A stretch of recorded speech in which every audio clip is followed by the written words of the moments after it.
Hello दोस्तों, नमस्कार। Help India में आपका स्वागत है दोस्तों। तो आज हम बात करेंगे, अगर आपके पास पैसे नहीं भरे जा रहे हैं तो क्या करें। अगर पैसे हैं तो इनका पैसा दे दीजिए, अगर नहीं है तो उस कंडीशन में कुछ हो सकता है।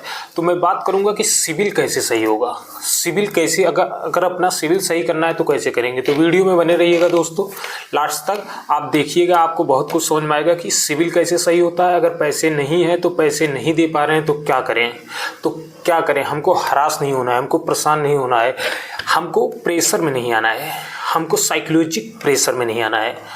तो कैसे क्या करना है, तो वीडियो को बने रहिए दोस्तों। वीडियो के अंत तक क्या करना है सब बताएंगे कि कैसे क्या करना है। तो हम बात करेंगे सबसे पहले, अगर आपसे लोन नहीं दिया जा रहा है, चाहे सिक्योर हो अनसिक्योर में ज़्यादा क्या कर सकते हैं, ज़्यादा से ज़्यादा क्या कर सकते हैं, आर्बिट्रेशन कर देंगे। अगर आर्बिट्रेशन ये कर देते हैं तो आप किसी एक्सपर्ट एडवोकेट से, जो जानकार हो, इस क्षेत्र में काम करता हो, नहीं काम करता हो तो उससे नहीं एडवाइस लेना है। जो काम करता हो, जिसके पास नॉलेज हो कि हाँ ये आर्बिट्रेशन का, उससे मिलके आप आर्बिट्रेशन का रिप्लाई दे दीजिए।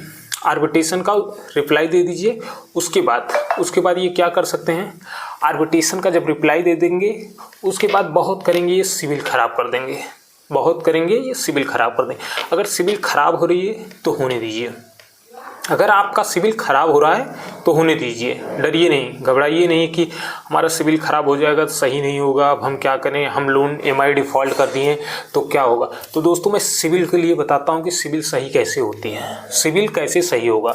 सिविल सही करना है, अगर आपको सिविल सही करना है, जिस दिन आपकी सब EMI डिफ़ॉल्ट हो जाएगी, फिर सेटलमेंट हो जाएगा, उसके 2 साल बाद, 2 साल 3 साल बाद, उसके बाद एक एक्टिवा गाड़ी या एक्टिवा बाइक, कोई भी बाइक आप ले लीजिए, उसका रीपे कर दीजिए। 1 साल में लोन पे लीजिए, उसको 1 साल में रीपे कर दीजिए, फिर 1 साल बाद फिर एक गाड़ी लीजिए, फिर रीपे कर दीजिए।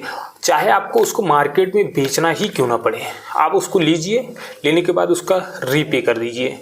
रीपे करने के बाद आपका जैसे ही रीपे करेंगे वैसे आपका सिविल धड़ाक से ऊपर भागेगा, आपका फिर से सिविल इंप्रूव हो जाएगा। उसके बाद आपको डरना नहीं है। ये रिकवरी एजेंट जब आते हैं, आपको बोलते हैं कि आपके ऊपर 420 का केस होगा, 406 का केस होगा, 402 का, तो आप इनसे डरिए नहीं।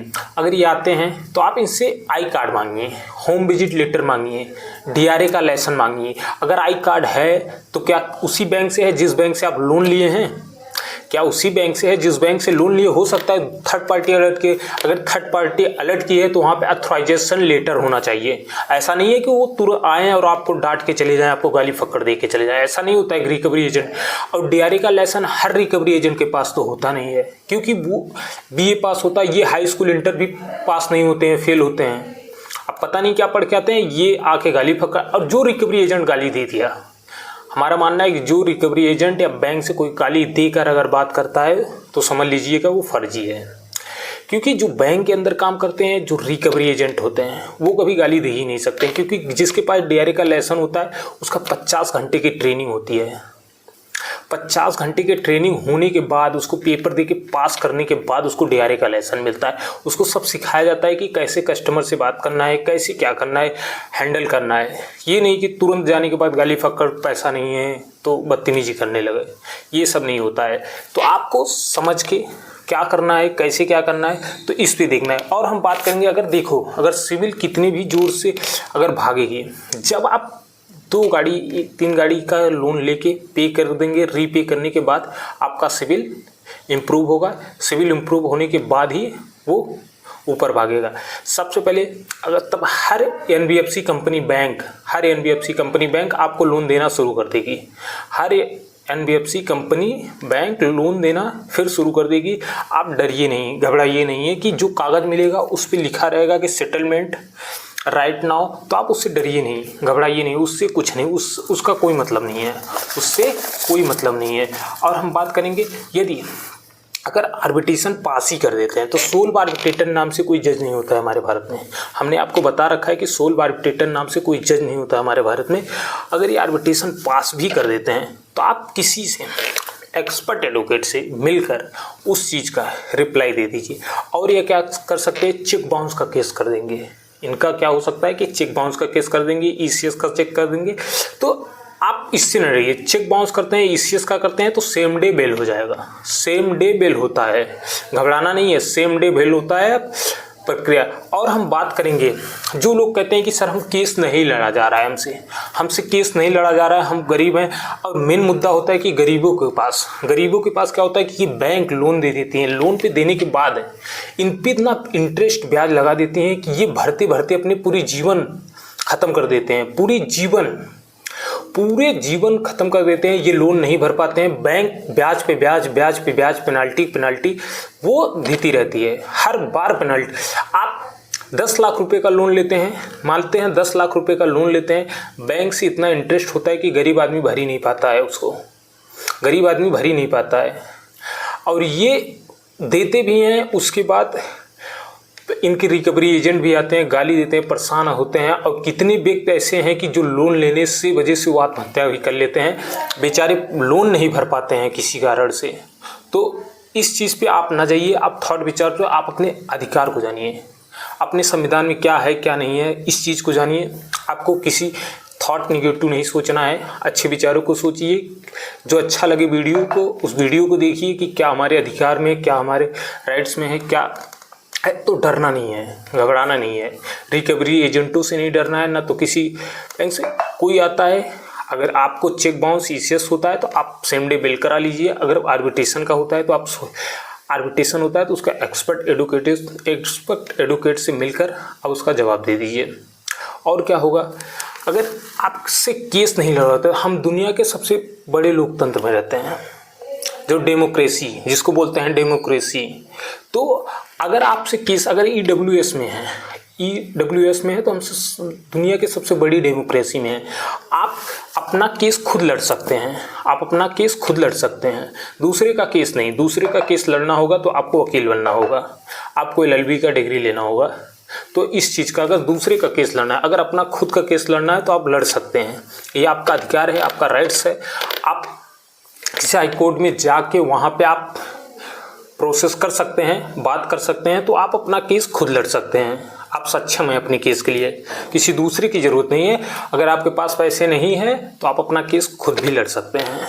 और हम बात करेंगे, अगर अपना केस लड़ना है तब खुद, और दूसरे का केस लड़ना है तो वकील बनना पड़ेगा, इसके पहले नहीं लड़ सकते हैं। और दोस्तों, ये लोन का है तो लोन से आप डरिए नहीं। रिकवरी एजेंट परेशान करते हैं तो इनका काम होता है परेशान करना, इनका जॉब होता है।